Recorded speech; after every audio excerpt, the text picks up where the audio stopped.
వేరే బస్ స్టాండ్కి వెళ్తే డిపో తగలడిపోద్ది. తగలాడిపోతుంది డిపో కాదు అయ్యగారు తలకాయ. వచ్చాడా? చాలా వింతగా.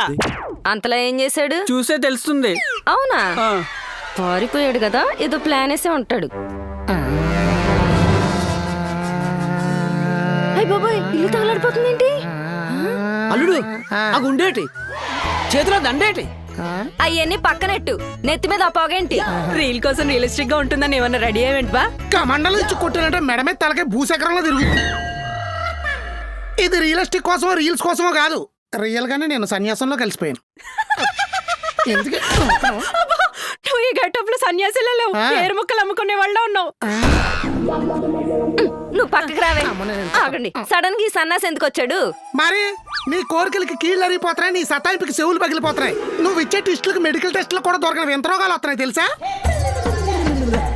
ఈ మధ్యన రాత్రులు పడుకుంటుంటే పొద్దులు లెగుతానా లేదని డౌట్ కూడా వచ్చేస్తుంది. అర్ధరాత్రి హార్ట్ అటాక్ తో మృతి చెందిన మధ్యతరగతి మొగుడిని పేపర్లో నా డెడ్ బాడీ మీద వైట్ క్లాత్ కప్పడం కన్నా ఊపిరి ఉండగా ఈ ఒంటి మీద కాషాయం క్లాత్ కప్పుకోవడం విన్నా. అందుకని వెంటనే 7 కొండల స్వామి దగ్గరికి వెళ్ళి తల్లనీళ్ళు ఇచ్చేసా. కాలయాపం చేయకుండా కాశీ వెళ్ళి కాషాయం వేసేసా.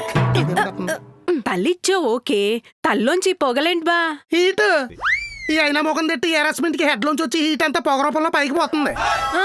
అప్పుడప్పుడు ఆగిదే. ఎప్పుడైనా దీని ఫోటో ఫ్లాష్ అయిందనుకో వెంటనే వచ్చేస్తుంది. ఇప్పుడు డైరెక్ట్ యూజువల్ లో ఉంది కదా, ఎపిసోడ్ ఎండ్ వరకు వస్తుంది.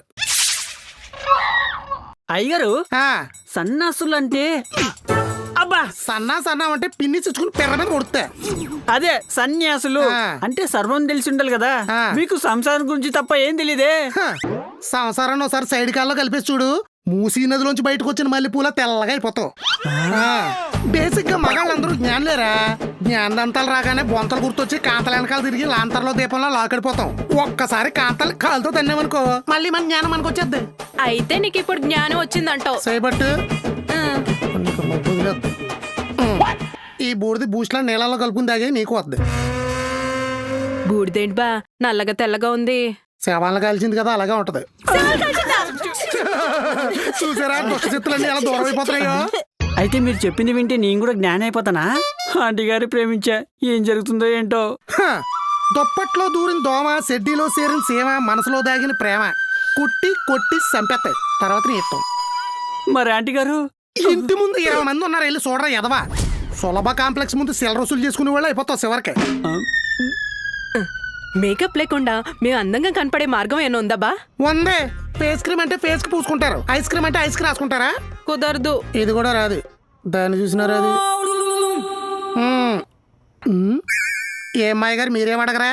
60 వచ్చాక ఆరోగ్యం గురించి ఆందోళన కాక ఇంకేముంటాయి అల్లుడు. బీపీ వచ్చాక తెలుస్తుంది బిజీ లైఫ్ కన్నా బీ కేర్ఫుల్ లైఫ్ బ్యూటిఫుల్ అని. షుగర్ వచ్చాక తెలుస్తుంది సూ వేసుకుని పొద్దున్నే పరిగెత్తాలి. కళ్ళజోడు వచ్చాక తెలుస్తుంది కళ్ళు ఉన్నవి సెల చూసుకోవడానికి కాదు, సమ్మగా నిద్రపోవడానికి అని.